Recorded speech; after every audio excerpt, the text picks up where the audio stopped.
Hello friends, চলে এসেছি আজকে একটা মিনি ব্লগ নিয়ে। মা বলেছিল আম পাড়তে, চাটনি করবে বলে, তো আমি আম পাড়লাম।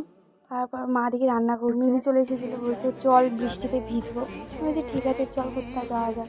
মাথায় প্লাস্টিক পরে নিলাম, তো বেরিয়ে পড়লাম। বাইরে শুধু ওয়েদারটা দেখ, এত সুন্দর ছিল, কিন্তু বৃষ্টিটা ঝিরিঝিরি হচ্ছিল।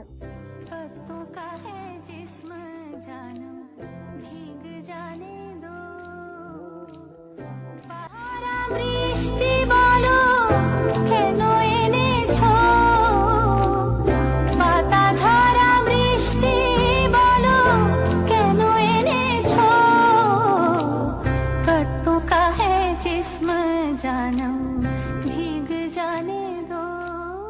তারপর ওকে দেখো পাঁচিল টপকাতে গিয়ে আটকে গেছিল, উঠতে পারছিল না। তো তারপর আমি স্নান করে ঘরে এসে দেখি ঝমঝমিয়ে বৃষ্টি। এটাই হয় আমার সাথে। তো বাই, আজকের ভিডিওটা ভালো লাগলে লাইক কমেন্ট শেয়ার করে দিও।